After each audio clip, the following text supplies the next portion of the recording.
فرماتے ہیں میں اپنی اماں سے مشورہ کرنے آیا، میں نے کہا اماں میرے کچھ ساتھی پیچھے چلے گئے، کچھ شہید ہو گئے، میں جہاد میں اکیلا رہ گیا ہوں، حکم کیا ہے؟ تو اماں کہنے لگی عبداللہ پہلے یہ بتا تو حق پہ ہے کہ نہیں؟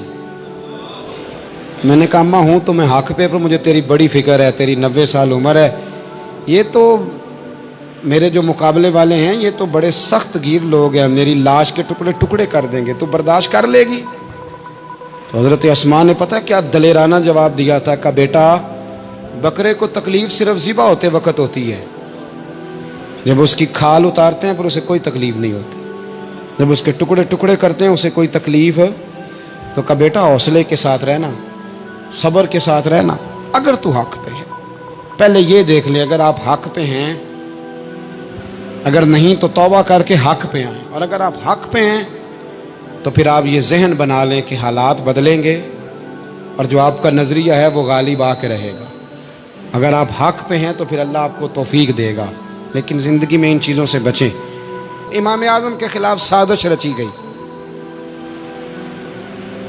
امام صاحب رحمۃ اللہ تعالیٰ علیہ کے پاس ایک بی بی دوڑی، حضور مسئلہ پوچھنا، آپ عورتوں سے ملا نہیں کرتے تھے، میں نے سوال کرنا ہے جی، جلدی جلدی سے اندر آ گئی، عورت جیسے ہی اندر داخل ہوئی باہر شور ہو گیا، امام صاحب کے پاس عورت ہے، اس نے بھی شور کر دیا کہ معاذ اللہ ثم معاذ اللہ، 10 درازی کیا امام اعظم نے۔ لوگ امام صاحب سے کہنے لگے اب پراپوگنڈا ہو گیا، سارے شہر میں بات پھیل گئی، حضور آپ جواب دیں، آپ بھی کو بات کریں۔ فرمانے لگے کیا جواب دوں، بی بی اکیلا تھا، میں اندر آئی ہے، باہر شور ہوا ہے، عورت کہہ رہی ہے میں اکیلا تھا، میں جواب دوں بھی تو میری گواہی کون دے گا، میرے ساتھ کھڑا کون ہوگا، اس وقت کون ہے جو اٹھ کے کہے گا کہ نہیں نہیں ایسی بات کوئی نہیں، یہ تو ماحول تو اور رخ اختیار کر گیا، تو حضور اب کیا کرنا ہے؟ تو آپ فرمانے لگے کرنا کیا ہے، میں کوئی لاوارث ہوں، رب رسول کا ماننے والا ہوں، میں فیصلہ اپنے اللہ پہ چھوڑتا ہوں، وہ بھی تو عدالت ہے نا۔ مصیبت یہ ہے کہ میں اور آپ سارے فیصلے خود کرنا چاہتے ہیں، حالانکہ خود کچھ فیصلے چھوڑ دینے چاہیے، وہی ہوں تو بہتر ہیں۔ فرمایا اللہ رسول پہ چھوڑتا ہوں، ختم ہو گئی بات، اب میں دلیل دوں گا بھی تو میری سنے گا کون؟ اس طرح کے ماحول میں کئی دفعہ آپ دلیل دیتے بھی ہیں تو کوئی سننے کو تیار ہے، وقت فیصلے کرتا ہے، کون سنے گا؟ فرمایا بس ٹھیک ہے، لے گئے پکڑ کے کوتوال کے پاس، تھانے میں بند کر دیا، اب اتنا بڑا امام ہے تھانے میں بند ہے، عورت بھی باہر بٹھا دی گئی، امام صاحب نے اس سے کوئی ڈسکس نہیں کی، جب اندر تشریف لے گئے سپاہی 2-3 کھڑے تھے، امام صاحب او ہو رب کریم کے بندوں کا وہی طریقہ، امام صاحب نے وضو کے لیے پانی مانگا اور پھر امام اعظم نے نفلوں کی نیت باندھی اور 2 رکعتیں پڑھ کے کہنے لگے مالک عزتیں بھی تیرے پاس ہیں، ذلتیں بھی تیرے پاس ہیں، تو جس حال میں ابو حنیفہ کو رکھے گا مجھے شکوہ کوئی نہیں، میں تیری رضا پہ راضی ہوں، جیسے تو چاہے میں راضی ہوں تیری رضا پہ۔ امام صاحب دعا مانگ رہے تھے تو آنسو ہاتھوں پہ گر رہے تھے، نہ کبھی مصلی بھی آباد کریں، نہ کبھی دنیا کو تو دکھڑے بڑے سنا لیے، نہ 2 رکعتیں پڑھ کے روئیں رب کی بارگاہ میں، محبوب کا وسیلہ پیش کریں، نہ اسے بھی تو منائیں نا۔ امام صاحب کے آنسو گرنے لگے، سپاہی بھی پریشان تھے، وہ بی بی نہ خود ہی اٹھی اور امام صاحب کے قریب گئی، کہنے لگی پہلے مجھے دنیا والے کہتے تھے، اب میں سمجھ گئی ہوں آپ تو رب کریم کے نیک بندے، اب نہ روئیں، سویرے جانا ہے نا قاضی کی عدالت میں، تو میں سویرے گواہی دوں گی کہ میں نے جھوٹا الزام لگایا تھا، آپ ناراض نہ ہوں۔ امام صاحب فرمانے لگے اس سے نہیں بات بنے گی، اگر تو نے کچھ کرنا ہے تو جو میں کہتا ہوں وہ کر، امام اعظم تھے نا، جو میں کہتا ہوں وہ کر۔ اس نے کہا جی وہ کیا؟ آپ فرمانے لگے اب تیری گواہی سے بھی بات اور ہو جائے گی، اس کو کہہ لیا ہے، اس کو منا لیا ہے، اس کی منت کر لی ہے، اس کو رشوت دے لی ہے، حالات کا تقاضا اب اور ہے، اب اس کا جواب بھی کچھ اور ہی ہے۔ با پردہ عورت تھی برقعے میں لپٹی ہوئی، اس کو گھر بھیج دیا، وہ کوتوال سے کہنے لگی میں بیمار ہوں، مجھے چھٹی دے دو، سویرے آ جاؤں گی، مدعی مقدمہ تو میں ہوں، اب مدعی کو تھوڑی کوئی باندھ کے رکھے گا۔ خاتون گھر چلی گئی، صبح قاضی کی عدالت میں مقدمہ لگا، امام صاحب رحمۃ اللہ علیہ کٹہرے میں کھڑے ہیں، یار بڑا مشکل ہوتا ہے معزز آدمی کا کٹہرے میں کھڑا ہونا، لیکن مخلوق تو فنکار ہے، اس درجہ کے پل بھر میں یہ سنگے در کعبہ سے بھی اسنام تراشے، تم کون ہو کیا چیز ہے داغے کبابی، لوگوں نے تو مریم پہ بھی الزام تراشے۔ یہ نہیں نا باز آتے لوگ، پھر مرضی ہے نا ہونا، کٹہرے میں کھڑا ہونا پڑ ہی جاتا ہے۔ کٹہرے میں کھڑے ہیں امام اعظم، تو قاضی پوچھتا ہے آپ کی بڑی قدر ہے، بڑی اہمیت ہے، تو آپ اس عورت کے بارے میں کیا کہتے ہیں؟ تو امام صاحب فرمانے لگے یہ جو کہہ رہی ہے اس سے پوچھ لیں۔ تو خود خاتون کہنے لگی میرا امام صاحب سے تعلق ہے۔ آپ فرمانے لگے ٹھیک کہتی ہے۔ ساری بھری عدالت سب لوگ حیران، حضرت تعلق ہے؟ فرمایا ہاں۔ کس طرح؟ فرمانے لگے میری بیوی ہے،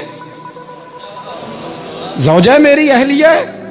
کہا جناب کس طرح؟ فرمایا محلے کی بیویاں بلا لو، اس کے ابا کو بلا لو، چہرہ دکھا لو۔ وہ سارے لوگ جمع ہو گئے، چہرہ کھول کے دیکھا تو امام صاحب کی زوجہ تھی۔ امام صاحب نے اس خاتون کو کہہ کے بھیجا تھا کہ یہی برقع میری بیوی کو دے کے سویرے بھیج دینا، یہی والا برقع جو تو نے پہنا ہے، اب گھر جا اور میری اہلیہ کو یہ برقع دے کے بھیج دینا۔ وہ برقع دے کے اس نے بھیج دیا۔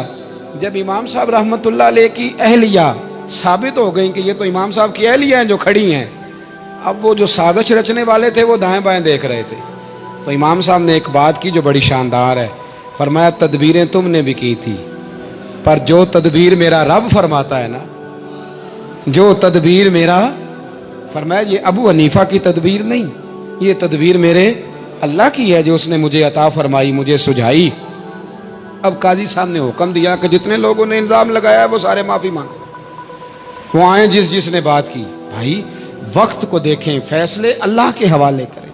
ہم لوگوں نے جھگڑے کر کر کے، دلائل دے دے کے، بحث کر کر کے معاملات کو اتنا الجھا لیا ہے۔ آپ یقین کریں ایک ایک خاندان کی 15 میٹنگیں اور پنچایتیں ہو جاتی ہیں، پر رزلٹ صفر ہے۔ وہ جی وہ فلاں چودھری صاحب اس کے ساتھ مل گئے تھے، فلاں آدمی ادھر چلا گیا تھا۔ آپ تھوڑا وقت دیں، صبر کریں، استقامت کا مظاہرہ کریں۔ آپ دیکھیں حالات کس کروٹ بیٹھتے ہیں۔ کئی دفعہ صلح کی پیشکش کی جناب ابو سفیان کو، لیکن وہ مانتے نہیں تھے۔ حضرت عباس فرماتے میں نے کئی دفعہ انہیں کہا، حدیبیہ میں بھی میں نے کہا، انہوں نے سخت شرائط کے ساتھ صلح کی، لیکن جب حضور لشکر لے کے گئے نا میدان میں، توجہ ہے میری بات پر، 10,000 کا لشکر گیا تو پھر ابو سفیان خود اٹھ کے حضرت عباس کے گھر گئے، کہنے لگے میں نے تو آج آپ کے بھتیجے کی شان دیکھی ہے۔ تو حضرت عباس کہنے لگے ابھی بھی وہیں کھڑے ہو، یہ بھتیجے کی شان نہیں، یہ اللہ کے محبوب کی شان ہے، یہ رسول کائنات کی شان ہے صلی اللہ علیہ۔ تو کہا اب میں صلح کرنا چاہتا ہوں، اب میری صلح کرا دو۔ وہاں بھی حضور نے یہ نہیں فرمایا جب ہم کہتے تھے تو کیوں نہیں آتا تھا، جب ہم معاہدات کرنا چاہتے تھے تو کیوں نہیں آتا تھا۔ میرے محبوب نے عزت دے دی، فرمایا تیرے ساتھ بھی صلح ہے، تجھے بھی معافی ہے، اور جو تیرے گھر میں داخل ہو جائے گا اسے بھی معافی ہے۔ ختم ہو گئی بات۔